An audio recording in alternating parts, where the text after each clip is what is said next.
nós preparamos uma mensagem e ela vai falar de tesouro, vai falar de moedas, de ouro. E eu sei que Deus vai falar com o coração de cada um aqui, cada casal. Nós precisamos disso, né? De que Deus entre no nosso relacionamento e faça uma mudança, e faça algo novo, e reanime as coisas, né? No nosso relacionamento. Nós já estamos casados há quanto tempo? Que eu sou ruim de matéria. Quanto tempo? Fala. 21 anos. 21 anos. Vai completar esse ano. E de namoro? Ai, mais 7. Namoro é 28, né? 28. Seu Dalci e a pastora Mena fizeram 50 anos juntos, né? 52 de namoro e 50 de casado. É muito tempo, né? Então só Deus nessa união para a coisa funcionar, né? Deixa eu começar então. Amém. Então, certa feita Jesus Cristo contou uma parábola, chamada parábola da dracma perdida. E ele vai dizer o seguinte, né? Qual a mulher... Tem alguma mulher aqui? Qual a mulher que tendo 10 dracmas, se perder uma dracma, não acende a candeia e varre a casa, e busca com diligência até achar, e achando-a, convoca suas amigas e vizinhos, dizendo, alegrai-vos comigo, porque já achei a dracma perdida. Nessa época, era muito comum as mulheres, quando as mulheres palestinas, né, lá daquela região onde Jesus Cristo morava, era muito comum elas usarem na grinalda, né, no véu do casamento, um adereço. Né, era uma espécie de colar com moedas, com dracmas. Né? A dracma nada mais é do que uma moeda romana, uma moeda daquela época. Então, grega, né? As noivas, quando iam casar, né, elas usavam no véu essas dracmas, né? Era como se fosse um colar de dracmas, que era pendurado no véu. E normalmente se usava ali na média de 10 dracmas. E essas dracmas eram o dote, né? Representava o dote do noivo para com a noiva. Então isso tinha um valor era algo muito precioso. Então perder uma parte desse colar, uma parte desse adereço, né? Isso era muito representativo para as noivas daquela época, para as mulheres, né? Porque tinha todo um valor. E aqui Jesus Cristo, quando vai contar essa parábola, ele vai dizer o seguinte, né? Qual a mulher, se perder uma dracma, não necessariamente todas, mas apenas uma, que não vai, acende, né, a candeia e varre a casa e busca com diligência até achar. Na época de Jesus, a maioria das casas, elas não tinham abertura. Então, se algo de valor fosse perdido, era necessário acender, né? Acender uma lâmpada, acender uma candeia. Não tinha lâmpada como nos dias de hoje, né? Eram candeias, né, movidas a querosene, imagino eu. Então tinha que acender para procurar. A primeira coisa a ser feita era acender a luz, né? Então, sair varrendo tudo até achar a dracma. Então Jesus está contando, né? Se alguém, naquela época, se uma mulher ela perdesse algo tão valioso como uma dracma, né, uma recordação do seu casamento, ela com certeza ia parar tudo, ia acender a luz e varrer até achar aquela dracma. Por coincidência, essa semana, eu resolvi tirar um dia para fazer um esporte, né? Eu gosto de andar de bike. E lá em casa a gente passou por um tempo de mudança, né? O meu sogro foi morar na minha casa. E aí teve uma mudança grande, lá em casa mudou um monte de coisas do lugar, né? E eu fui tentar achar onde é que estava a minha sapatilha, né? A sapatilha a gente usa para andar de bike, né?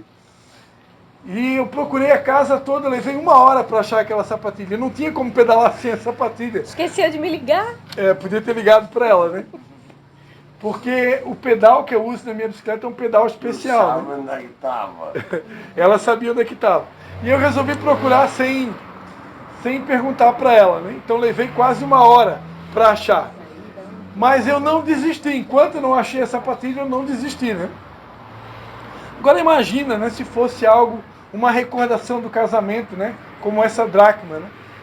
Certamente, se é uma mulher no meu lugar, ia se esforçar muito mais e não ia parar até achar. Agora, trazendo para os dias de hoje, o que representa essa dracma, né? A dracma, amados, representa valores que muitas vezes nós perdemos no relacionamento, perdemos no casamento, perdemos até mesmo no namoro, né? Apesar que quem está namorando não deveria perder dracma nenhuma, perder valor nenhum. Mas quem já está no relacionamento há mais tempo, é muito comum que com o tempo possa esfriar algumas coisas no relacionamento e alguns valores tão especiais lá do começo do relacionamento possam se perder. Conversando com a minha esposa, a gente elegeu 4 valores, né? A gente poderia estar falando aqui na noite de hoje sobre muitos valores, mas a gente chegou num comum acordo de estar compartilhando aqui de 4 valores, 4 dracmas que podem se perder no nosso relacionamento. E nós chegamos à conclusão que se esses valores forem perdidos, né, isso certamente vai causar um dano, vai causar um prejuízo para o relacionamento. Então, a gente vai estar compartilhando com vocês nesse momento quais são esses 4 valores que a gente elegeu, sendo assim valores muito importantes para que o nosso relacionamento, o nosso casamento se mantenha saudável e de pé. A primeira dracma que a gente elegeu foi a dracma do diálogo. Nós colocamos como número 1 o diálogo, né?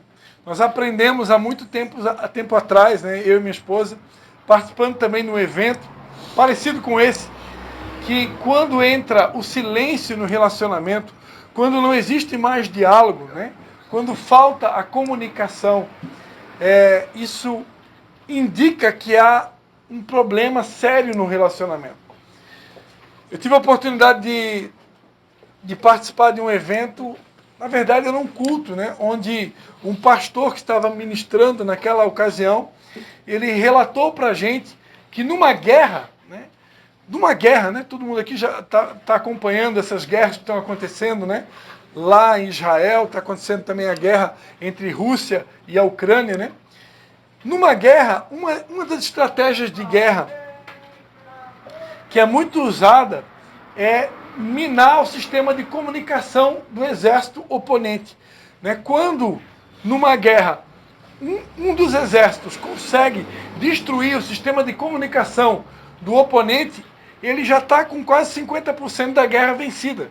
Porque imagina você ir para uma guerra onde o exército não consegue se comunicar, né? A própria palavra de Deus fala de uma ocasião onde o povo havia feito uma torre para tentar chegar até o céu.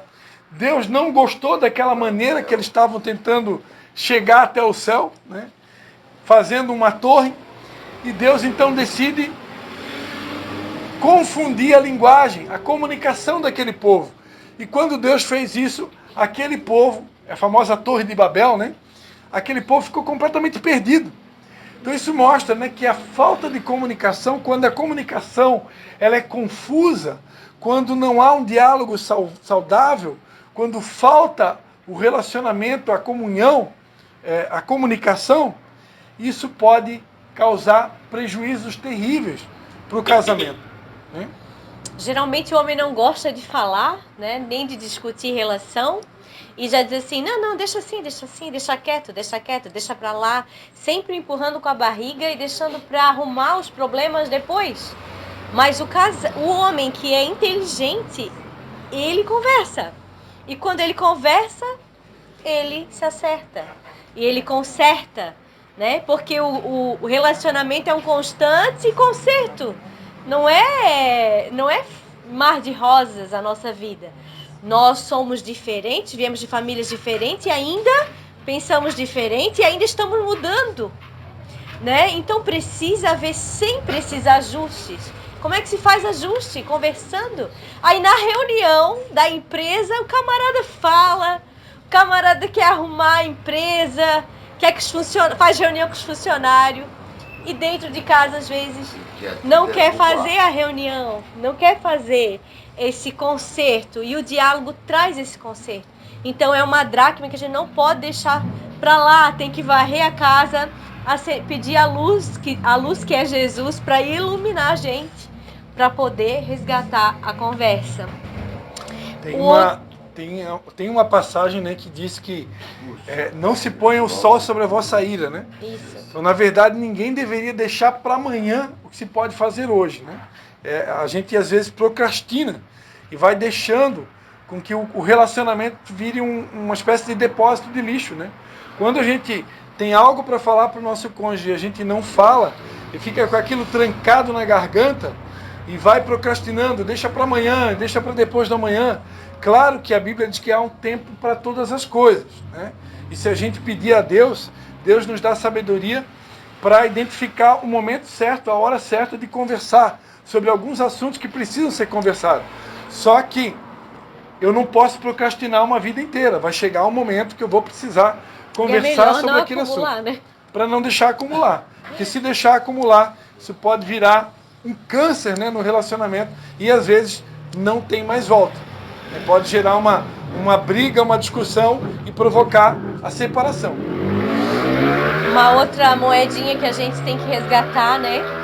É o respeito. Né? O respeito, ele é aquilo que a gente mais precisa. Todo mundo tinha que escutar todo dia. Isso mesmo. O respeito é o que a gente mais precisa. A gente sabe que o respeito, ele é em relação ao outro. É o que eu penso em relação ao outro. É o que eu quero em relação ao outro. O melhor para o outro. Se eu não respeito, eu não tenho consideração. E quando a gente não considera mais o outro, acabou tudo. Porque daí o meu tom de voz vai o quê? Vai levantar. Eu não tenho mais paciência para ouvir. Eu não tenho mais paciência para conversar. Eu não tenho mais... O meu tom de voz já está lá no alto. Quando o nosso tom de voz está no alto, a gente percebe que já o respeito foi embora e ali está só uma grande confusão dentro daquela casa. Quando nós estamos entre namoro e casamento, viram 28 anos, o respeito às vezes já se perdeu. Dele levantar a voz para mim, muito raramente, e de eu levantar a voz para ele mais frequentemente, né? Que ele é a calmaria. E eu sou o furacão, e assim somos o equilíbrio, né? E quando a gente né, tá ali tentando chegar num comum acordo, mas não consegue, já quer levantar a voz, já quer mandar, já quer... né? A gente vê assim, não chega a lugar nenhum, é uma grande confusão, né? O respeito é a dignidade da outra pessoa. A gente precisa entender que nem tudo o que me agrada a pessoa. Eu tenho que entender que essa pessoa ela precisa ser agradada, ela precisa ser ouvida, ela precisa ser respeitada. Ela precisa entender que, olha, isso que tu faz para mim me magoa. Não faz mais isso. Né? Quando a gente respeita alguém, a gente considera aquilo que não é do agrado. Quando a gente respeita alguém, o que acontece? A gente olha com atenção para aquela pessoa. Mas vamos supor que um juiz esteja aqui, nós estamos sendo julgados num julgamento. O que a gente vai fazer dentro do julgamento? A gente vai respeitar esse juiz, a gente não vai levantar a voz, porque senão nós vamos ser expulsos do tribunal. A gente não vai fazer uma briga, porque a gente vai ser expulso do tribunal. Então o juiz merece o nosso respeito. Mas o nosso cônjuge é a pessoa mais importante da minha vida. Ele merece o meu respeito. Nós respeitamos às vezes um juiz, mas a pessoa mais importante que Deus botou, né, o nosso parceiro, nossos companheiros, a gente não respeita. E a gente precisa respeitar, considerar que o tempo dele não é o meu tempo. Por exemplo, ele está anos-luz na minha frente na palavra, eu estou engatinhando.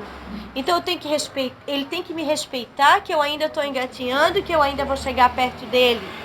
Ou, por exemplo, na oração, né? A pastora Mena, por exemplo, ora bem mais que o seu Dalci, só um exemplo. E ela pensa, tens que orar, Dalci. Vamos orar, Dalci. Não dá, porque aí vira o quê? Uma grande confusão. Eu tenho que respeitar o tempo dele, que uma hora Deus vai tocar no coração dele para ele fazer essa oração. Daí ela vai água mole, vai devagarinho, daqui a pouco ela vai conquistando ele para orar também. Daqui a pouco ele já está indo orar junto, sem ela pedir, sem ela convidar. Então, respeitar as estações que as pessoas estão vivendo. A gente vê pessoas muito deprimidas hoje. E às vezes nós queremos acelerar o processo de cura do nosso parceiro. E não dá. Nós precisamos levar no médico, nós precisamos levar no psicólogo, porque o remédio não cura, né? Nós precisamos levar no psicólogo para curar, nós precisamos ajudar, nós precisamos incentivar, mas precisamos entender. Isso é respeito, eu preciso entender que aquela pessoa que está deprimida, ela tem um tempo de cura e que eu não posso querer acelerar. Vocês já viram casais assim, sofrendo porque o outro quer acelerar o outro? E tem que ser respeitado as estações que cada um está vivendo. Mas daqui a pouco ele te alcança, daqui a pouco ela te alcança, daqui a pouco vai ser alinhado, porque esse alinhamento vem, e Deus que faz isso. Então, o diálogo, quando a gente conversa, já é uma forma de respeitar, porque eu escuto o que ele tem para me dizer e eu considero. Eu escuto, eu entendo que não é a mesma pessoa, somos únicos, não tem ninguém igual a mim, ninguém. Então, como é que ele vai querer que eu seja 100%?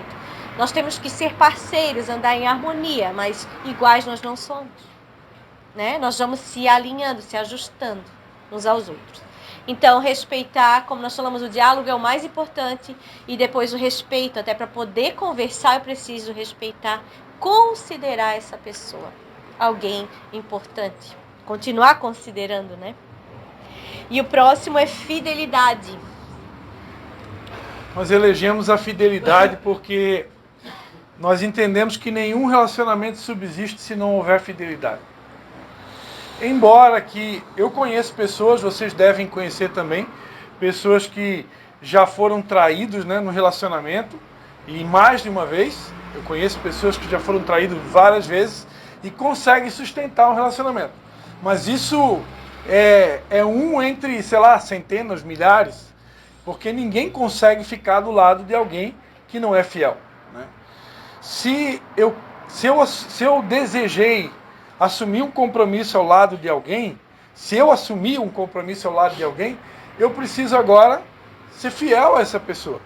Porque ninguém merece, né? Como disse os gaúchos, né? A minha esposa sempre usou essa expressão, ninguém merece. Ninguém merece estar do lado de alguém infiel, né? A infidelidade, ela destrói qualquer tipo de relacionamento, né? E a fidelidade que Deus espera de nós não é uma fidelidade qualquer, é uma fidelidade em todos os aspectos. Jesus Cristo chegou ao ponto de dizer que se uma pessoa olhar para uma outra, né, um homem olhar para uma mulher, ou uma mulher olhar para um homem com uma intenção impura no seu coração, ele já cometeu adultério com ela. Então, quando eu falo em infidelidade, eu não estou falando de você manter relacionamento íntimo com uma outra pessoa, como acontece nos dias de hoje, né? A fidelidade que Deus espera de nós, ela é muito além disso. Se eu simplesmente olhar para uma outra mulher com uma intenção errada, eu já fui infiel. Eu já adulterei. Segundo Jesus Cristo ensina. Então, há um texto na Bíblia que diz que o temor do Senhor é o princípio de toda a sabedoria. Então, um homem sábio, uma mulher sábia, é alguém que teme a Deus. E se eu temo a Deus, eu não vou olhar para outra mulher, né? A minha esposa não vai ficar olhando para outro homem. Agora tem uma coisa que a gente precisa entender. Achar alguém bonito, um homem pode achar uma outra mulher bonita. Uma mulher, a minha mulher pode achar um homem bonito, né? A minha esposa, eu sei que ela adora ver o dorama, né? E tem outras mulheres aqui que gostam de ver o dorama, né? E eu sei que aqueles coreanos lá, tudo maquiado, né? Com aquela pele impecável que os coreanos têm, parece que não tem ruga nenhuma, os caras não criam ruga neles, né? É óbvio que ela vai achar algum daqueles caras, aqueles artistas, né? Que parece que fizeram plástica, botox, não sei o que tem lá. É claro que ela vai achar algum deles bonito e não tem nada de errado. Agora existe uma divisão entre achar bonito e cobiçar. Achar bonito e desejar. Então achar bonito não é pecado. Eu posso achar uma mulher bonita. E tem muitas mulheres bonitas, né? Espalhadas por esse mundo afora. Então, achar bonito não é pecado. Agora, eu preciso entender que tem uma linha de separação entre achar bonito e desejar e cobiçar. Então, esse sinal eu não posso avançar.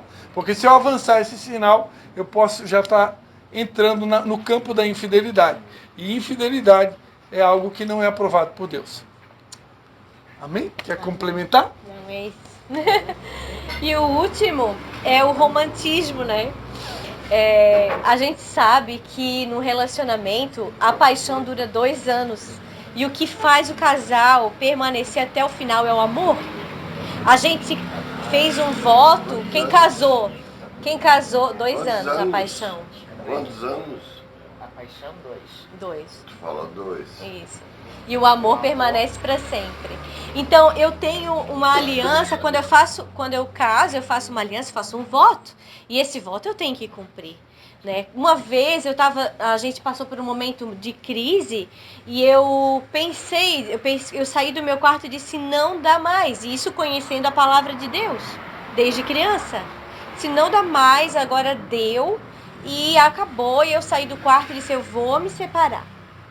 E o Senhor falou assim no meu coração, lembra dos votos que tu fez e ajuda ele. Eu disse, eu fiz um voto, como é que eu vou quebrar o meu voto? Então, o meu voto é na alegria e na tristeza, na saúde e na doença, na riqueza e na pobreza. Então, eu fiz um voto e eu vou cumprir. E Deus disse, ajuda ele. Então, se ele está tendo uma fraqueza ao ponto de te fazer querer se separar, não se separa, ajuda ele nessa fraqueza. Você não é ajudadora, a Bíblia diz que nós somos a ajudadora. Então, agora está na hora de tu ajudar. Não era antes, quando estava tudo bem. É agora. E aí eu disse, meu Deus. Ele falou, ajuda ele, bem forte assim no meu coração. E eu voltei chorando, né? E pronto. Eu nem falei para ele. Então, foi algo meu e Deus. Né? Faz muitos anos isso. Então, o romantismo, né, no começo, ele fez, sabe o que, gente? Uma homenagem ao Love Car pra mim. Daí eu cheguei de São Paulo, tava ele lá falando no microfone. Tem poesia que ele fez pra mim. Né? Nunca mais ganhei uma poesia. Flores. E o romantismo vai acabando, né? Flores. Ele pegou e fez. Faz quanto tempo? Acho que faz uns 5 anos. Nós estávamos com 22 anos de casamento. Ele fez um outdoor. Quase morri da vergonha. Né? Passei na Ponte Nova. Um baita do outdoor com a minha cara. Aí os homens malignos, né, que tem maldade, que tem malícia no coração, já falaram, que será que ele aprontou esse teu marido que fez o outdoor pra ti? Já pensaram que ele tinha aprontado. Mas por que eles pensaram isso? Porque o romantismo é uma dracma, é uma moeda que já se acabou. Nos dias de hoje não se vê mais um homem romântico que abre a porta, que puxa a cadeira, que traz uma flor, que traz um buquê, que traz um bombonzinho. Não precisa de muito dinheiro para ser romântico. Uma florzinha roubada da vizinha, né? Dá licença, vizinha, vou roubar essa florzinha aqui para dar para minha esposa. Né? Porque uma vez eu fui roubar uma rosa e me espertei. Aí agora nunca mais, né? Agora eu sempre peço, posso pegar uma rosinha aqui do seu jardim, senhora? Né? Então é isso, me espertei mesmo. E doeu, acho que tinha veneno naquela rosa. A mulher era bem cuidadosa, neutrentina. Eu pensei, não, nunca mais eu roubo rosa de ninguém, só peço agora. Fala. Mas é isso, uma rosa, né? Ele falou do dorama aqui. Sabe o que tem no dorama? Um homem macho, alfa, que protege a mulher. Então é um homem que se abaixa quando vê o cadarço desamarrado da menina e ele vai lá e amarra. Para mim isso é um homem macho alfa, que protege. Quando tá chovendo, ele abre o guarda-chuva e coloca. As brasileiras estão tudo apaixonadas por esse tipo de homem. Mas não é pelo que eles são. pela beleza, como o Cristo disse, da pele deles, que não tem uma ruga. Não é isso, é pelo cuidado que eles têm com a pessoa. Simples gestos, coisas pequenas, um guarda-chuva, amarrar um tênis, né? O meu tênis desamarrou essa semana, daí eu falei, já que eu vou falar de romantismo, ô Christian, meu cadastro desamarrou lá na van. Aí lá foi o Christian, se abaixou e amarrou meu cadastro. Não vou mais amarrar meu cadastro, porque eu quero um homem romântico. Qual é o homem que faz isso aqui? Tu? Olha aí, ó. Olha aí, ó. É fraco não. É dar um presente. Faz isso aqui, seu Pedro. Sabe? É dar um presente, é dar um elogio, usar as palavras para elogiar. Os homens gostam muito quando eles são elogiados, honrados, colocados lá em cima, né? E às vezes a gente tá ali só abrindo a boca para falar aquilo que a gente não gosta deles, né? Que tem uma lista desse tamanho pra gente falar, né? De coisas que a gente quer que eles mudem, mas eles precisam ouvir de nós um elogio, uma palavra de incentivo, uma palavra de encorajamento, né? Colocar esse homem lá em cima, porque é da natureza deles, eles precisam disso, a gente tem que fazer. Assim como nós precisamos desse cuidado, né? Assim, ó, pegar no cabelo da sua esposa e mexer no cabelo dela e arrumar. Meu Deus, no namoro a gente fazia isso, mas depois que casou, depois de um tempo, vai se esquecer. Às vezes, só de arrumar o cabelo dela, ela já vai se apaixonar novamente por você. Coisas tão pequenas. E não são coisas grandes que a gente precisa, são das coisas pequenas. E são as pequenas coisas que acabam com o relacionamento, né? As pequeninas coisas que a gente não vai consertando, as pequeninas coisas que a gente não vai arrumando, que vão acabando com o relacionamento. E às vezes a gente pergunta, por que é que vocês se separaram? A gente nem sabe mais. Mas foi tanta pequenina coisa que acumulou. Então assim, ó, vamos consertar as pequeninas coisas que estamos fazendo errado e vamos lembrar das pequeninas coisas que fazem dar certo. Né? Então um abraço, um beijo, um carinho no cabelo, uma palavra de incentivo, um presentinho. Que mais, amor? Uma forma de servir. Né? Então assim, ó, eu tenho um marido que leva café na cama pra mim. Eu tenho, né? Ah, mas eu quero café na cama todo dia, ela não me leva. Mas é tu que tem que levar pra ela. Tem que levar pra ela.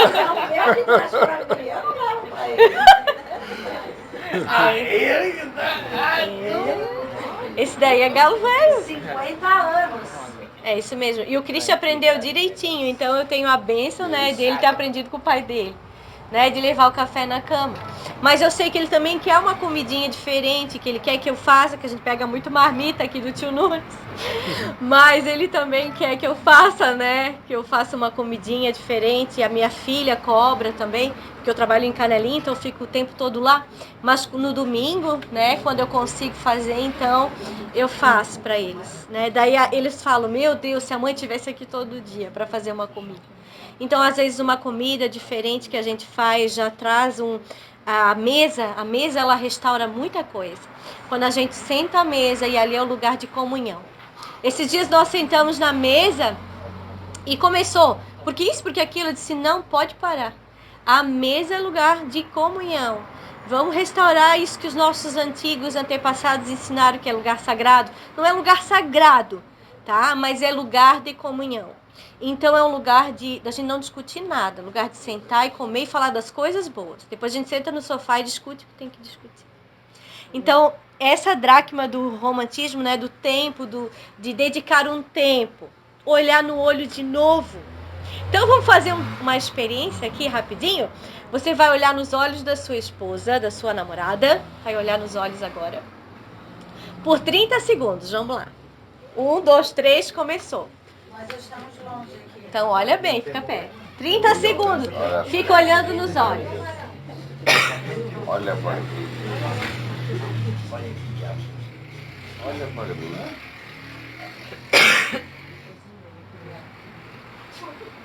O meu marido já tá querendo fugir. É hoje. Tá arrependido. Deu. Dava pra ficar mais tempo. 30 segundos cumprido.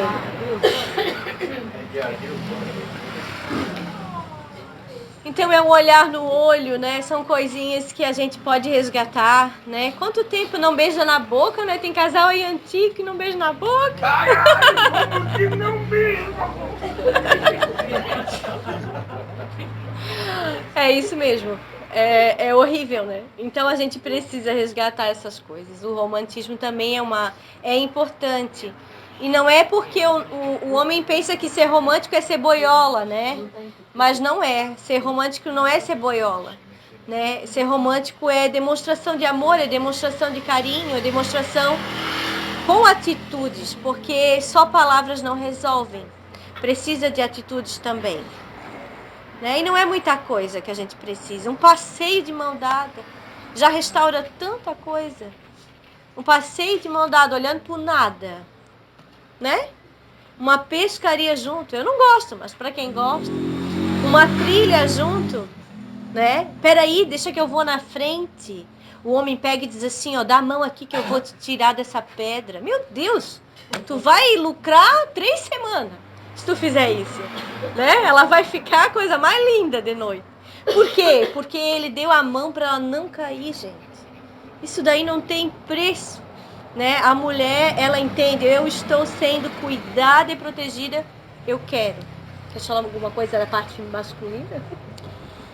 Eu só queria complementar algo que todo mundo aqui deve estar careca de saber, mas isso, durante o dia, Deus me lembrou que eu não poderia deixar de falar, né, sobre a questão da tecnologia, né? Nós sabemos que hoje o celular tem sido um grande vilão que tem roubado realmente não só o celular, mas todos os aparelhos eletrônicos, televisão, enfim, tem roubado muito essa qualidade de tempo, né? Faz umas 2 semanas nós passamos um domingo junto em família, né? E ali Deus deu através da minha esposa, Deus estava lembrando, quando a gente casou, nós ficávamos a noite inteira. Na época não existia YouTube, não existia os aparelhos de celular, isso foi em 2003. Então a gente ficava uma noite toda junto e tinha assunto toda a vida e conversava uma noite inteira. Então tinha um tempo de qualidade muito grandioso, né, comparado de hoje. Hoje, com toda essa questão da tecnologia e a chegada do smartphone, né, que acaba trazendo ali inúmeras opções, isso tudo vai roubando, né? E a gente hoje tem 2 filhos, tem uma menina de 17 e um de 8, e se a gente não se policiar, às vezes fica uma noite, né? A filha num canto no celular, o filho no outro canto no celular, a esposa num canto no celular e o marido no outro canto no celular. Claro que a minha filha já trabalha, né? A minha esposa trabalha, eu também trabalho, todos trabalham, e o celular é o nosso meio de trabalho. É ali que você faz clientes, é ali que você se relaciona com pessoas, é ali que você agenda, né? Que nem a minha esposa trabalha com agendamento, trabalha com estética, e a minha filha coloca cílios, então ela tem que atender os clientes para estar agendando o horário. Hoje em dia, as pessoas mandam mensagem, tem algumas até que é meia-noite, né? Até meia-noite tem gente mandando mensagem. Então a gente precisa realmente orar, pedir a Deus sabedoria para ter limites, né? Se a gente não colocar limites, daqui a pouco esse tempo de qualidade, né, que também está dentro do romantismo, que é a linguagem número 1 de amor da minha esposa, ele vai se acabando, né, e vai sendo substituído pelo tempo que se perde com tecnologia e outras coisas mais. Então que a gente possa realmente... número 1 dela? Qualidade de tempo. Ela se sente amada quando dá tempo para ela. E ele se sente amado se eu falar coisas afirmando. Palavras de afirmação. Encorajamento. Se me der presente, eu vou gostar, mas não me importo. Né? Então, o mais forte para mim é ele estar comigo. 5 minutinhos. Fica aqui, só fica aqui. Né? Então, é isso. 5 minutinhos? É isso. Nunca é demais lembrar, né? Aqui, talvez tenham pessoas aqui que ainda não ouviram falar sobre as linguagens de amor, né? Um doutor americano, Dr. Gary Chapman, né? Ele escreveu um livro chamado As 5 Linguagens do Amor. Então foi descoberto que existem 5 formas de comunicar o amor. Uma delas eu acabei de falar, qualidade de tempo. A outra, minha esposa também falou, palavras de afirmação, que são elogios, né? Palavras de encorajamento. Como você ficou linda nesse vestido, meu amor. Que bonito o corte do teu cabelo. Que legal a cor da tua unha, né? Usar palavras para levantar a autoestima da pessoa. Existe também a linguagem de amor, que é a prestação de serviço. Então tem pessoas que só se sentem amadas quando você presta um serviço para ela, né? Ajuda a lavar a louça, ajuda a arrumar o quarto, varrer a casa, levar a criança na escola, tirar o lixo para a rua, né? Prestar um serviço. Tem pessoas que se sentem amadas através do toque, né? E o toque envolve cafuné, um carinho, um abraço, né? Passar a mão no cabelo, né? Ou a intimidade conjugal. Então, o toque é uma linguagem universal de amor. Tem pessoas que têm essa linguagem como predominante, né? Ela se sente amada quando você toca, quando você abraça, quando você beija, quando você mantém a intimidade. E existe a linguagem universal, que a minha esposa falou aqui, que é o dar presentes, né? Então, não tem ninguém que não goste de ganhar um presente. E eu preciso identificar qual a linguagem principal do meu cônjuge. Porque às vezes eu estou falando inglês e ela está falando espanhol, né? A minha linguagem é palavra de afirmação, mas a dela principal é qualidade de tempo. Então, se eu querer ficar o tempo todo elogiando ela, de repente não vai comunicar amor, porque a linguagem principal dela é qualidade de tempo. Então eu tenho que gastar tempo com ela. Então, graças a Deus que nas últimas 2 semanas a gente, pelo menos em 3 lugares públicos assim, tomou um cafezinho junto, né? Então aquilo ali é um tempo de qualidade que faz toda a diferença. Então, as 5 linguagens de amor, né? Palavras de afirmação, toque físico, tempo de qualidade, prestação de serviço e dar presentes. Embora que tenha uma linguagem principal para cada um, todas as 5 linguagens a gente deve comunicar. Eu devo aprender a falar um pouquinho de cada uma, porque todas elas eu vou poder estar demonstrando o amor de uma maneira mais completa. Ok? Ok. A brincadeira é depois? Depois que nós jantarmos, tem uma brincadeira pra gente fazer e uma surpresinha. Então não saiam depois da gente. Vamos fazer uma oração então. Vamos. Você está fazendo uma oração então, queridos? Todos captaram, né? As 4 dracmas, né? O diálogo, o respeito, a fidelidade e o romantismo. Vou repetir. As 4 dracmas da noite. Diálogo, respeito, fidelidade e o romantismo. Vamos estar fazendo uma oração nesse momento. Vou pedir para minha esposa estar orando. Para que... Ora, tu que tem voz mais alta. Amém. Em havendo, né, uma dessas dracmas, dessas moedas, sido perdidas, né, no nosso relacionamento, que Deus nos ajude, né, para que haja uma restauração dessas dracmas, desses valores que se perderam ao longo do tempo.